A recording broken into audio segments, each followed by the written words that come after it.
ತಾಯಿ ಲಾಲಿ ಹಾಡೋ ಹೆತ್ತ ತಾಯಿಗೆ. ಶ್ರೀಮತಿ ಸೂಲ್ಗಿತ್ತಿ ನರಸಮ್ಮ, ಸಮಾಜ ಸೇವಾ.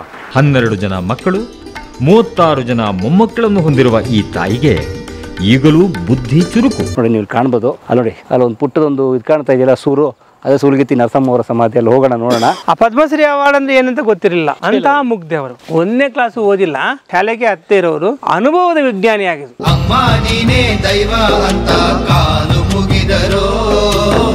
ಸ್ನೇಹಿತರೆ, ಆತ್ಮೀಯರೇ, ನಮಸ್ಕಾರ. ಒಂದು ಬಹಳ ಮುಖ್ಯವಾದ ವಿಷಯ ಪ್ರಸ್ತಾಪಿಸಬೇಕು. ಇತ್ತೀಚೆಗೆ ಬಹಳ ಅವಾಗ ಒಂದು ಮಾತು ಕೇಳಿ ಬರ್ತಾ ಇರುತ್ತೆ. ಏನಂದ್ರೆ, ಇವತ್ತಿನ ಆಸ್ಪತ್ರೆಗಳು ಮತ್ತು ವೈದ್ಯರು ಬಹಳ ಕಮರ್ಷಿಯಲ್ ಬದಲಾಗ್ಬಿಟ್ಟಿದ್ದಾರೆ, ದುಡ್ಡು ಮಾಡ್ತಾರೆ ಎಲ್ಲ ಮಾತುಗಳು ಕೇಳಿ ಬರುತ್ತೆ. ಇವತ್ತು ಅದರಲ್ಲೂ ಮುಖ್ಯವಾಗಿ ಹೇಳಬೇಕು ಅಂತಂದ್ರೆ, ಹೆರಿಗೆ ವಿಷಯ ಅಥವಾ ಮಗುವನ್ನು ಹೆರುವ ವಿಷಯಕ್ಕೆ ಬಂತು ಅಂತಂದ್ರೆ, ಇವತ್ತು ನೀವು ನೋಡ್ಬೋದು IVF ಕೇಂದ್ರಗಳು, ಹೆರಿಗೆ ಅಂತಂದ್ರೆ ಸಿಸೇರಿಯನ್ನು, ಇದೆಲ್ಲ ಜಾಸ್ತಿ ಆಗಿದೆ ಈ ಕಾಲ.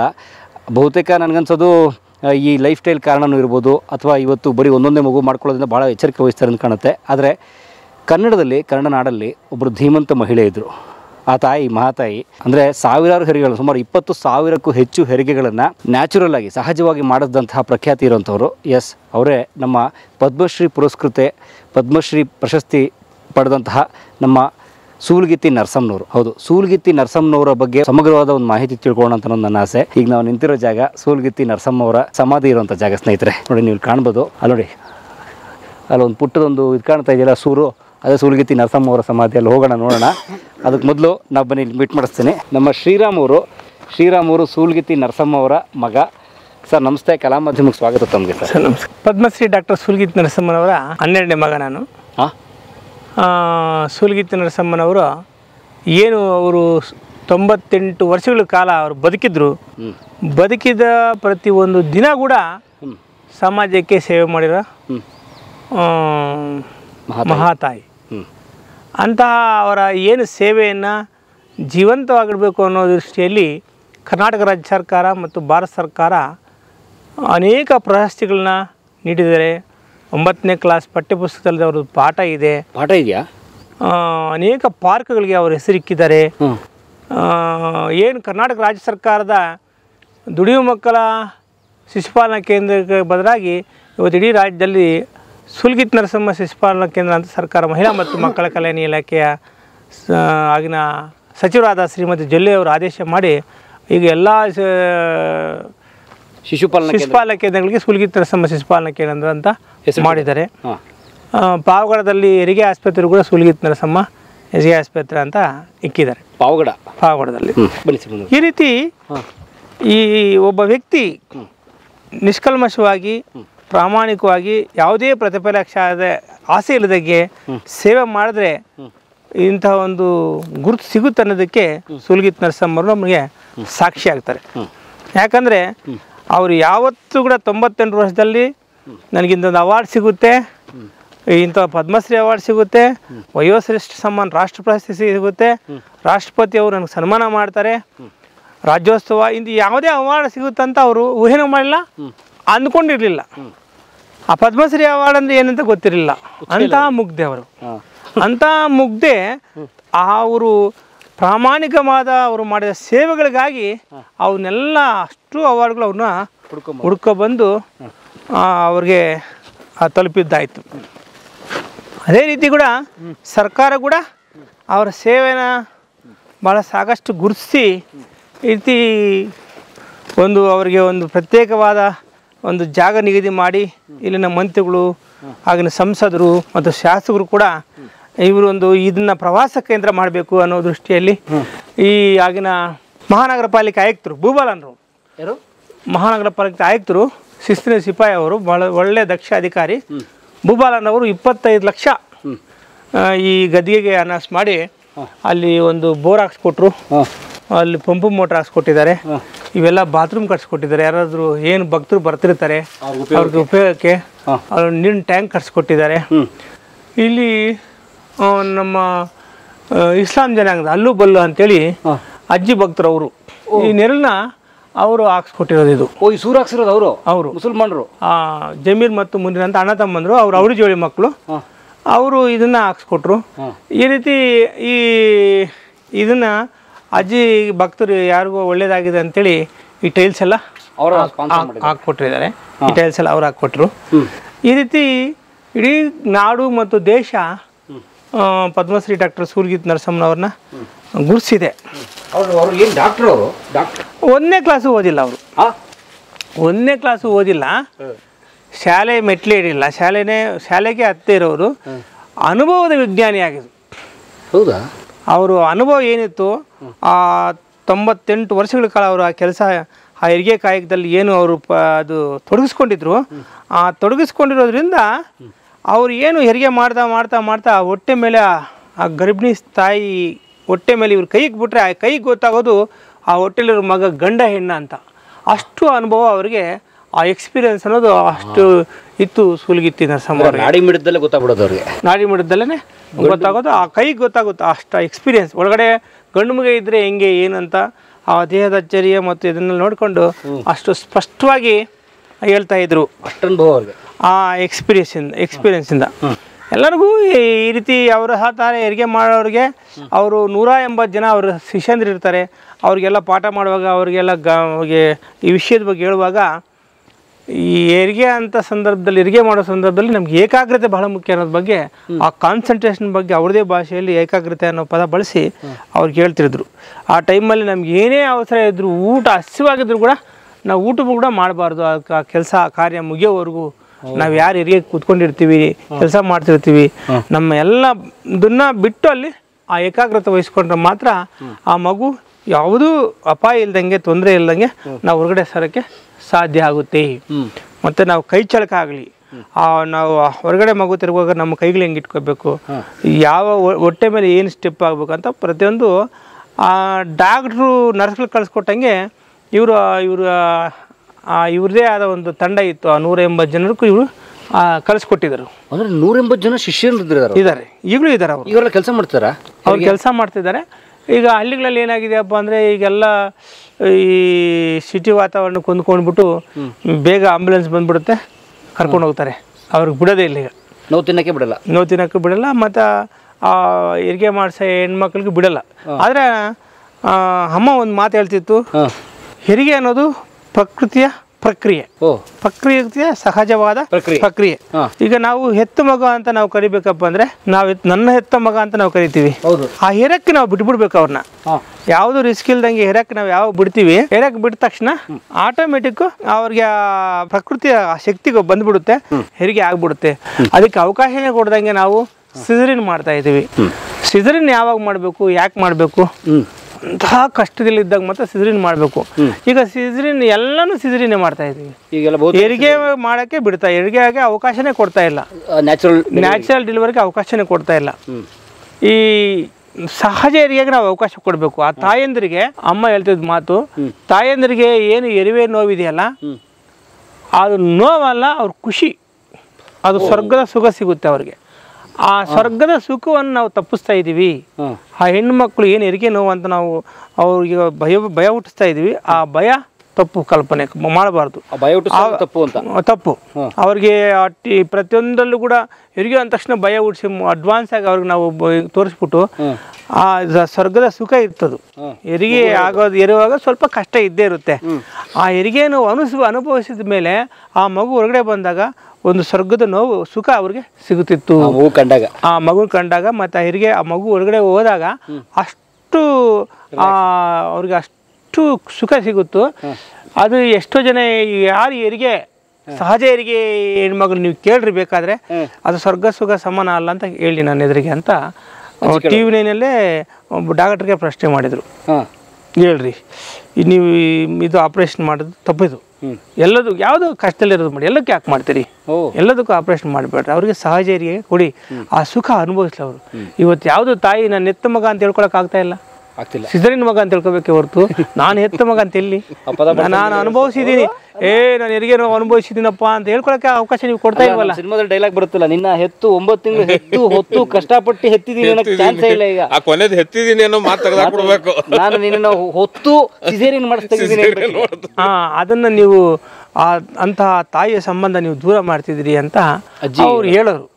ಮತ್ತು ಅವರು ಪ್ರಶ್ನೆಗಳು ಕೇಳಿದಾಗ, ಏನಜ್ಜಿ ಕಷ್ಟದಲ್ಲಿದ್ದರೆ ಹಿಂಗೆಲ್ಲ ಮಾಡೋಕ್ಕಾಗುತ್ತೆ, ಆಯ್ತಮ್ಮ, ಎಷ್ಟು ಪ್ರಾಣಿಗಳಿದ್ದಾವೆ, ಪಕ್ಷಿಗಳಿದ್ದಾವೆ, ಈ ಹಸು ಎಲ್ಲ ಯಾವ ಡಾಕ್ಟ್ರ್ ಇದ್ದಾರಮ್ಮ ಅಂತ ಇಂಥ ಪ್ರಶ್ನೆ ಎಲ್ಲ ಹಾಕಿ ಅವಕ್ಕೆಲ್ಲ ಇದೆ ಅಂದರೆ ಮನುಷ್ಯನಿಗೂ ಹಾಗೆ ಆಗುತ್ತೆ.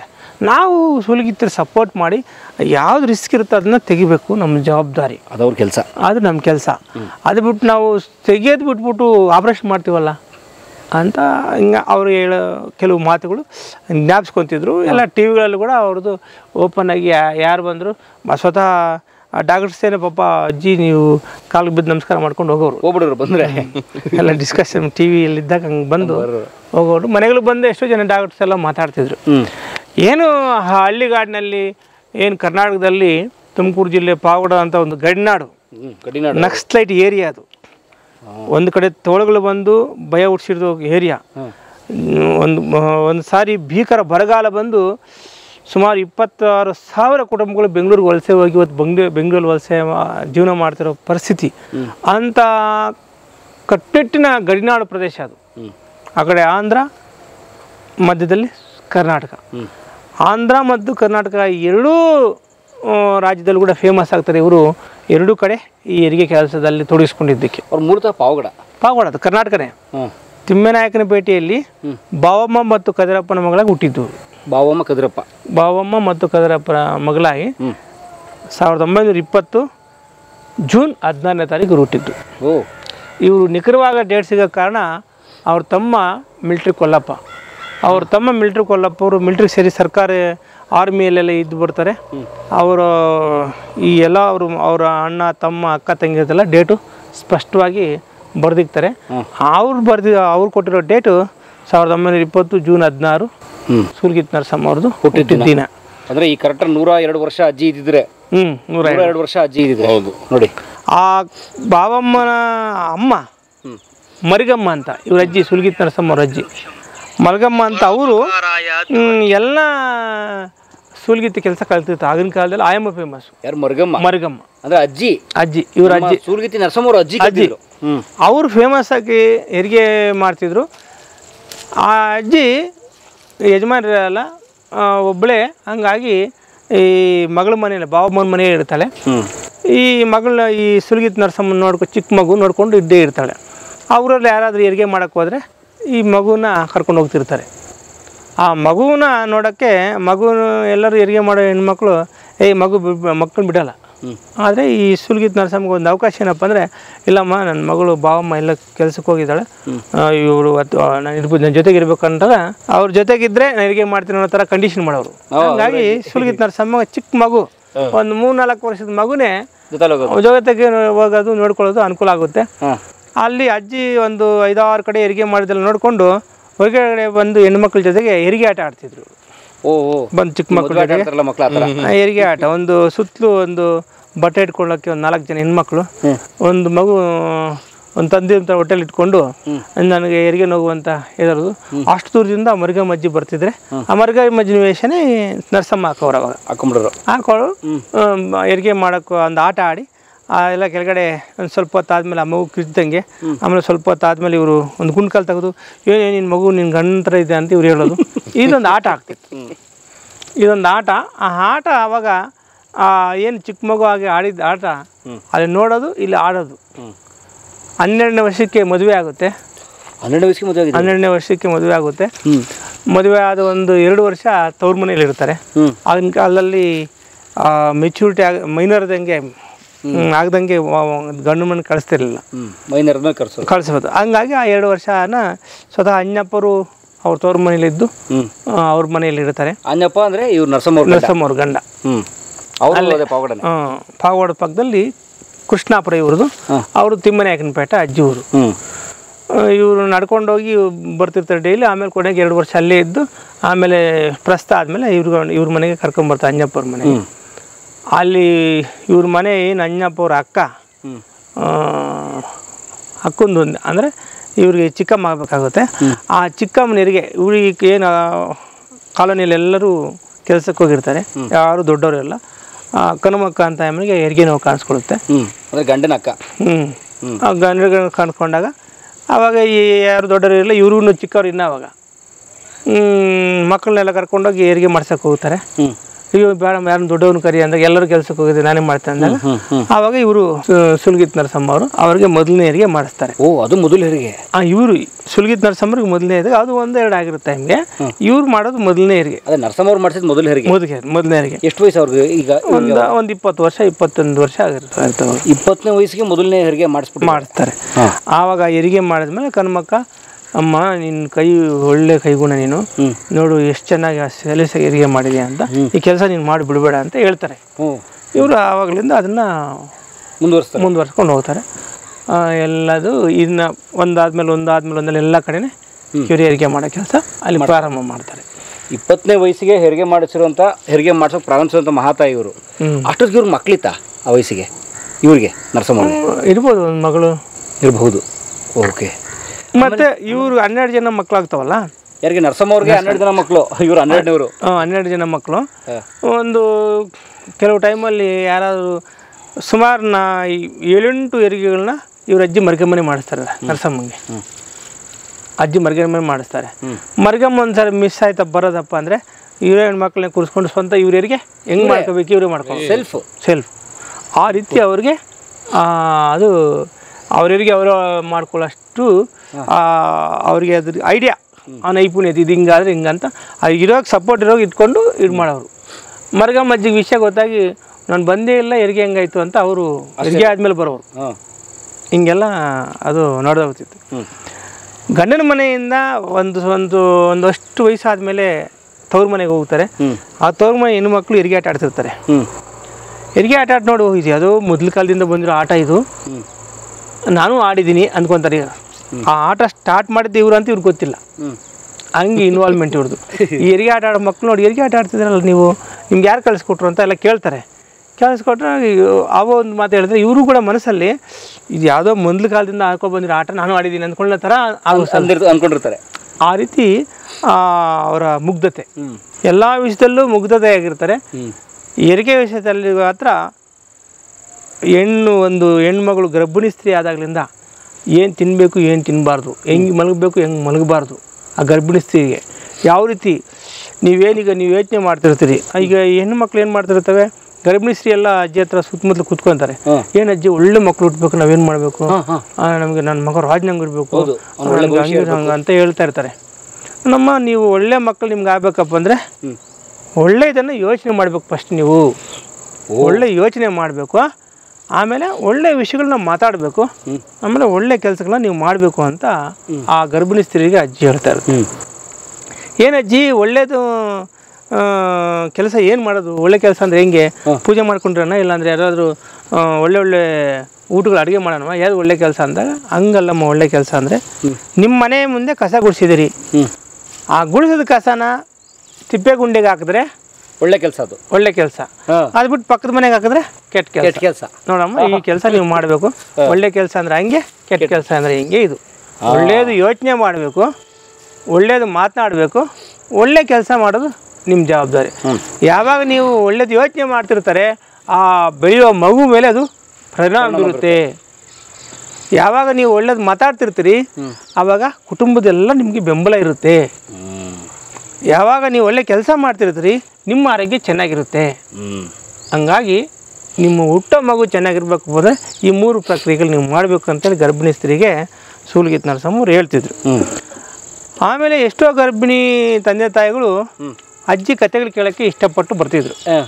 ನಮಗೆ ಅಜ್ಜಿ ನೀವು ಕತೆ ಹೇಳಿದ್ರೆ ನಮಗೆ ಒಳ್ಳೆ ಮಕ್ಕಳು ಹುಡ್ತವೆ, ಹಂಗೆ ಒಳ್ಳೆ ಕತೆ ಹೇಳಿ ಅಂತ. ಆವಾಗ ಸೂಲ್ಗಿತ್ ನರಸಮ್ಮವರು ರಾತ್ರಿ ಟೈಮಲ್ಲಿ ಎಲ್ಲ ಊಟ ಮಾಡಿದ್ಮೇಲೆ ಆ ಗರ್ಭಿಣಿ ಹೆಣ್ಮಕ್ಳು ಮತ್ತು ಅವ್ರ ಕುಟುಂಬದವ್ರನ್ನೆಲ್ಲ ಕೂರಿಸ್ಕೊಂಡು ಸುಮಾರು 10-11 ಗಂಟೆವರೆಗೂ ಇವರು ಸಾಸೂಲು ಚಿನ್ನಮ್ಮ, ಬಟ್ಟಿ ವಿಕ್ರಮಾರ್ಕ, ಬಾಲ್ನಾಗಮ್ಮ ಇಂಥ ಕಥೆಗಳನ್ನ ಇವರು ಹೇಮರೆಡ್ಡಿ ಮಲ್ಲಮ್ಮ, ವೇಮನ್ನ ಕತೆ, ಯೋಗಿ ವೇಮನ ಅವ್ರ ಕಥೆನೂ ಕೂಡ ಇವರು ಅವ್ರು ಕೂರಿಸ್ಕೊಂಡು ಹೇಳೋರು. ಮಧ್ಯದಲ್ಲಿ ಕೆಲವು ಉಪಕಥೆಗಳನ್ನ ಹೇಳಿ ಅವ್ರಿಗೆ ಒಂದು ನೈತಿಕ, ಹೆಣ್ಮಕ್ಳಿಗೆ ಅಲ್ಲಿ ಕೇಳಿಸ್ಕೊಡೋರ್ಗೆ ಒಂದು ನೈತಿಕ ವಿಷಯಗಳನ್ನ ಉಪಕಥೆಗಳು ಹೇಳೋರು. ಈ ರೀತಿ ಜಾನಪದ ಕಥೆಗಳನ್ನ ಹೇಳ್ತಿದ್ರು. ಹೆರಿಗೆಗಿನ್ನ ಮುಂಚೆ ಹೆರಿಗೆ ಕಷ್ಟ ಇದ್ದಾಗ ನೋವುಗಳು ಇದಾಗದಂಗೆ ಅದಕ್ಕೆ ಹೆರಿಗೆ ಹಾಡುಗಳು ಹೇಳೋರು. ಹೆರಿಗೆ ಟೈಮಲ್ಲಿ ಅವ್ರಿಗೆ ಹಾಡುಗಳು ಅಲ್ಲಿ ನೋವು ಜಾಸ್ತಿ ಆಗ್ತಿರಿ ಹಾಡೋರು. ಇವರೆಲ್ಲ ಹೆಂಗೆ ಹಾಡುಗಳು ಕಲ್ತಿದ್ದ ಶೋಭಾನ ಹಾಡು, ಈ ಹೊಸಿಗೆ ಆಗೋಕ್ಕೆ ಎಂತ ಆಡಬೇಕು ಅಂತ ಹಾಡಾಡೋರು, ಆಮೇಲೆ ಶ್ರೀಮಂತಕ್ಕೆ ಎಂತ ಆಡಬೇಕು ಅಂತ ಹಾಡುಗಳಿರೋವು ಇವರು ಇದರಲ್ಲಿ. ಆಮೇಲೆ ಮಗು ನಾಮಕರಣ ಆದಾಗ, ಮಗು ಹುಟ್ಟಿದಾಗ, ಮತ್ತೆ ನಾಟಿ ಕೆಲಸ ಮಾಡುವಾಗ ಪ್ರತಿಯೊಂದಕ್ಕೂ ಇವ್ರ ಹತ್ರ ಹಾಡುಗಳಿತ್ತು. ಶೋಭಾನ ಹಾಡುಗಳು ರೆಕಾರ್ಡ್ ಮಾಡಿಟ್ಟಿದ್ದೀರಾ?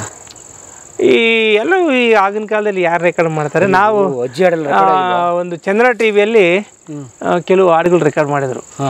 ಚಂದನ ಟಿವಿ ಅವರು ಕೆಲವು ಅವ್ರೇನು ಸ್ವತಃ ಹಾಡುಗಳು ಹೇಳ್ತಿದ್ರು, ಅದನ್ನೆಲ್ಲ ರೆಕಾರ್ಡ್ ಮಾಡಿದ್ರು. ಅವರ ಜೀವಮಾನದಲ್ಲಿ ಏನು ಅವರು 100 ವರ್ಷಗಳ ಸಾಧನೆಗೆ ಭಾರತ ಸರ್ಕಾರ ಕೊಡುತ್ತೆ. ಒಂದು ವ್ಯಕ್ತಿ ಹುಟ್ಟಿದಾಗ್ಲಿಂದ ಸಾಯೋವರೆಗೂ ಸಾಧನೆ ಮಾಡ್ತಾರಲ್ಲ, ಆ ಸಾಧನೆಗೆ ಭಾರತ ಸರ್ಕಾರ ಕೊಡುತ್ತೆ.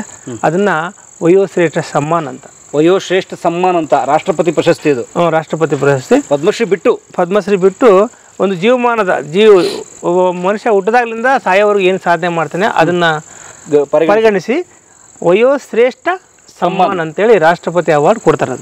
ಅದಕ್ಕೆ 2 ಲಕ್ಷ ರೂಪಾಯಿ, 2.5 ಲಕ್ಷ ರೂಪಾಯಿ ದುಡ್ಡು ಕೊಡ್ತಾರೆ. ನಗದು, ಒಂದು ಬೆಳ್ಳಿಯ ಪದಕ, ಒಂದು ಚಿನ್ನದ ಪದಕ ಎಲ್ಲ ಕೊಡ್ತಾರೆ. ಆವಾಗ ಅಜ್ಜಿಗೆ 2013ರಲ್ಲಿ ಪ್ರಣಬ್ ಮುಖರ್ಜಿ ಅವರು ಆ ವಯೋಶ್ರೇಷ್ಠ ಸಮ್ಮಾನ್ ಪ್ರಶಸ್ತಿ ನೀಡಿದರು ದೆಹಲಿಯಲ್ಲಿ ರಾಷ್ಟ್ರಪತಿ ಭವನದಲ್ಲಿ. ಹಂಗೆ ಒಂದು ಮನುಷ್ಯ ಆದಮೇಲೆ ಹುಟ್ಟಿದ ಮೇಲೆ ಸಾಯ್ತೀವಿ, ಏನಾದರೂ ಒಂದು ಸಾಧನೆ ಮಾಡಬೇಕು ಅನ್ನೋದೇ ಅಜ್ಜಿಯ ಆಲೋಚನೆ ಆಗಿತ್ತು. ಎಲ್ಲ ಮಕ್ಕಳು ಕೂಡ ವಿದ್ಯಾವಂತರು ಮಾಡಿದ್ರು. ಅವ್ರಿಗೆ 1ನೇ ಕ್ಲಾಸ್ ಓದಿಲ್ಲ ಅಂದರೂ ಎಲ್ಲ ಮಕ್ಕಳನ್ನ ವಿದ್ಯಾವಂತರು ಮಾಡಿದ್ರು. ಎಲ್ಲ 12 ಜನ ಮಕ್ಕಳನ್ನ ವಿದ್ಯಾವಂತರು ಮಾಡಿ ಅವ್ರಿಗೆ ನೀವೇನು ಸಂಪಾದನೆ ಮಾಡ್ತಾ ಇರೋಕ್ಕಿಂತ ಏನೀಗ ಒಳ್ಳೇದು ಮಾಡ್ತೀವಿ, ನಾವು ಸತ್ತ ಮೇಲೆ ಕೂಡ ಎಂಥವ್ರು ಇದ್ರಪ್ಪ ಒಂದು 3 ದಿನ ಎಣಿಸ್ಕೋಬೇಕು ಅನ್ನೋದು ಎಲ್ಲ ಮಕ್ಕಳಿಗೂ ಅವರು ಹೇಳ್ತಿದ್ರು, ಸ್ವಂತ ಮಕ್ಕಳಿಗೆ. ಒಳ್ಳೆತನ ತುಂಬಿದ್ದಾರೆ. ಗಂಡ ಹೆಂಡತಿ ಕೂಡ ಭಾಳ ಬಡತನ ಇತ್ತು ಆಗಿನ ಕಾಲದಲ್ಲಿ. ಬಡತನ ಇದ್ದರೂ ಕೂಡ ಅವರ ಪ್ರೀತಿ ವಿಶ್ವಾಸಕ್ಕೇನು ಕೊರತೆ ಇರಲಿಲ್ಲ. ಭಾಳ ಅನ್ಯೋನ್ಯವಾಗಿ ಮತ್ತು ತಮಾಷೆಯಿಂದಾನೇ ಇರ್ತಿದ್ರು. ಅದರಲ್ಲಿ ಒಂದು ಜ್ಞಾಪಿಸ್ಕೊಂತೀನಿ ಘಟನೆಗೆ. ಆಂಜನೇಯಪ್ಪ ಅವರು ಬಡಗಿ ಕೆಲಸ ಮಾಡ್ತಿರ್ತಾರೆ. ಕಾರ್ಪೆಂಟರ್ ಅವರು ಅಂದರೆ ಅವ್ರಿಗೆ ಬಡಗಿ ಅಂಜಪ್ಪನ ಅವ್ರ ಹೆಸರು. ಬಡಗಿ ಕೆಲಸ ಮಾಡ್ತಿರ್ತಾರೆ. ಏನ್ರಿ ಎಲ್ಲರ ಮನೆ ಮಗಳು ಮುಂದೆ ಹೋಗ್ತಾ ಇದ್ದೇವೆ, ನಾವು ಯಾವ್ರಿ ನಮ್ಮನೆ ಮುಂದೆ ಹೋಗೋದು ಅಂತ ಅಜ್ಜಿ. ಆವಾಗ ಆಂಜನೇಯಪ್ಪ ಅವರು ಎದ್ದು ಬಂದು ಬಾರೆ ಅಂತ ಕರೀತಾರೆ. ಯಾಕಂತ ಇವರು ಎದ್ದೊಳ್ತಾರೆ. ಎದ್ಬಿಟ್ಟು ಇಬ್ಬರು ಮನೆ ಹಿಂಭಾಗ ಹೋಗ್ತಾರೆ. ಮನೆ ಹಿಂಭಾಗ ಹೋಗಿ ಆ ಮನೇನ ಇಟ್ಕೊತಾರೆ. ನರಸಮ್ಮ ಏನೂ ಗೊತ್ತಿಲ್ಲ, ಇಟ್ಕೊತಾರೆ, ನೂಕು ಅಂತಾರೆ. ಇವರು ನೂಗ್ತಾ ಇರ್ತಾರೆ, ಅವ್ರು ನೂಗ್ತಾ ಇರ್ತಾರೆ. 1 ಸಾರಿ ಆಯಿತು, 2 ಸಾರಿ ಆಯಿತು, 3ನೇ ಯಾಕ್ರಿ ಹಿಂಗೆ ನೂಕು ಅಂತೀರ? ನೀನೇ ಅಲ್ವ ಹೇಳಿದ್ದು, ಎಲ್ಲರ ಮನೆ ಮುಂದೆ ಹೋಗ್ಬೇಕು ಅಂದರೆ ನಮ್ಮ ಮನೆಯೂ ಮುಂದೆ ಹೋಗ್ಬೇಕು, ನೂಕು ಅಂತಾರೆ. ಓಹೋ ಅಂಥೇಳಿ ಸಿಟ್ಟು ಮಾಡಿಕೊಂಡು ಅವರು ಸರಸದ ಸಿಟ್ಟದು. ಓಹೋ ಈ ರೀತಿ ಮುಂದೆ ಹೋಗೋದಲ್ಲ, ನಾವು ಸ್ವಲ್ಪ ಮಕ್ಕಳಿಗೆ ಓದು ಬರೋ ಕೆಲಸಕ್ಕೆ ದುಡ್ಡು ಏನೋ ಸಂಪಾದನೆ ಮಾಡೋದು, ಯಾವಾಗ ಹಂಗೆ ಆ ರೀತಿ ಮುಂದುವರಿದಂದ್ರೆ ನೀನು ಮನೆ ಹೋಗ್ತಾ ಇದೆಯಾ ಅಂತ ಹೇಳಿ ಸಿಟ್ಟು ಮಾಡ್ಕೊಂಡು ಬರ್ತಾರೆ. ಆ ಥರ ತಮಾಷೆ ಮಾಡೋರು ಗಂಡ ಹೆಂಡತಿ. ಈ ರೀತಿ ಒಂದು ಜೀವನದಲ್ಲೂ ಕೂಡ ಹಿಂಗೆ ಬೇಕು, ನನ್ಗೆ ಹಂಗೆ ಚೆನ್ನಾಗಿರ್ಬೇಕು ಯಾವತ್ತೂ ಬಯಸಲಿಲ್ಲ ಅವರು. ಗಂಡನ ಬಡತನ ಅರ್ಥ ಮಾಡಿಕೊಂಡು ಅದಕ್ಕೆ ಅಡ್ಜಸ್ಟ್ ಮಾಡಿಕೊಂಡು ಹೋಗೋರು. ಬಟ್ ಬಡತನದಲ್ಲೇ ಬದುಕಿದ್ದಾರೆ. 98 ವರ್ಷ ಅವರು ಯಾವತ್ತೂ ಕೂಡ ನನಗೆ ಇದು ಬೇಕು ಅಂತ ಹೇಳಿಲ್ಲ. ನಾನು ತುಮಕೂರಿಗೆ ಅವ್ರನ್ನ ಕರ್ಕೊಬಂದ್ಮೇಲೆ ನಮ್ಮ ಅಮ್ಮನ ಚೆನ್ನಾಗಿ ನೋಡ್ಕೋಬೇಕು, ನಮ್ಮಮ್ಮ ನಮ್ಮನ್ನು ಚೆನ್ನಾಗಿ ಸಾಕಿದ್ದಾಳೆ ಅಂತ. ನಮ್ಮ ತಾಯಿ ಎಷ್ಟೊಂದು ಒಳ್ಳೆ ಗುಣ ಅಂತಾರಪ್ಪ ಅಂದರೆ ಹಸುಗಳಂದರೆ ಭಾಳ ಪ್ರೀತಿ ಅವ್ರಿಗೆ. ನಾವು ಹುಟ್ಟೋಕ್ಕಿಂತ ಮೊದಲು ನಮ್ಮ ಮನೆಯಲ್ಲಿ ಹಸುಗಳಿತ್ತು. ಅದರ ಅಂಶಾವಳಿ ಹಸುಗಳಿತ್ತು, ಮಾರಕ್ಕೆ ಬಿಡ್ತಿರ್ಲಿಲ್ಲ. ವಯಸ್ಸಾದರೂ ಮಾರಕ್ಕೆ ಬಿಡ್ತಿರ್ಲಿಲ್ಲ. ನನ್ನ ಲಾಯರ್ಗೋಸ್ಕರ ನಾನು ಲಾಯರ್ ಮಾಡಲಿ ಓದ್ತಿದ್ದೇನಲ್ಲ ಅಂತೇಳಿ ಒಟ್ಟು ನನ್ನ ಮಗ ಓದಿ ಕೆಲಸಕ್ಕೆ ಹೋಗ್ತಾನೆ ಅನ್ನೋ ಕಾರಣ ನನಗೋಸ್ಕರ ಹಸುಗಳು ಮಾರಿ ನನ್ನ ವಿದ್ಯಾಭ್ಯಾಸಕ್ಕೆ ಹಸುಗಳು ಮಾರ್ತಾರೆ. ಹಸುಗಳು ಮಾರಿ ನಾನು ಲಾಯರ್, ನಾನು MERLB ಮಾಡ್ಕೊತೀನಿ. ನನ್ನ MERLB ವಿದ್ಯಾಭ್ಯಾಸಕ್ಕೆ ಇವ್ರು ಹಸುಗಳು ಮಾಡಿ ನನಗೆ ಕೊಡ್ತಾರೆ. ನಮ್ಮ ಅಷ್ಟು ಜನ ಕುಟುಂಬದಲ್ಲಿ ಹಸುಗಳು ಮಾಡೋಕ್ಕೆ ಬಿಡ್ತಿರ್ಲಿಲ್ಲದವರು ನನ್ನ ವಿದ್ಯಾಭ್ಯಾಸಕ್ಕೆ ನನ್ನ ಎಲ್ಲದಕ್ಕೂ ಇವರು ಮಾರಿ ಕೊಟ್ಟಿರ್ತಾರೆ. ಬೇಡುವನು ವರವನ್ನು ಕೊಡೆ ತಾಯಿ ಜನ್ಮವ. ಕಲಾ ಮಾಧ್ಯಮದ ಎಲ್ಲಾ ಎಪಿಸೋಡುಗಳು ನಿಮಗೆ ಸಿಗಬೇಕು ಅಂತಂದ್ರೆ ಕಲಾ ಮಾಧ್ಯಮ ಯೂಟ್ಯೂಬ್ ಚಾನೆಲ್ನ ಸಬ್ಸ್ಕ್ರೈಬ್ ಮಾಡಿ, ಬೆಲ್ ಐಕಾನ್ನ ಕ್ಲಿಕ್ ಮಾಡಿ, ತಪ್ಪದೇ ಮಾಡಿ. ಸ್ನೇಹಿತರೆ, ಕಲಾ ಮಾಧ್ಯಮದ ಎಲ್ಲ ಸಂದರ್ಶನಗಳನ್ನ ನೀವೀಗ ಓದಬಹುದು. www.kalamadhyama.com ಈ ವೆಬ್ಸೈಟ್ಗೆ ವಿಸಿಟ್ ಮಾಡಿ ಇಂಟರ್ವ್ಯೂಗಳನ್ನು ಓದಿ. ಓದುವ ಸಂಸ್ಕೃತಿ ಹೆಚ್ಚಾಗಲಿ. ಧನ್ಯವಾದ.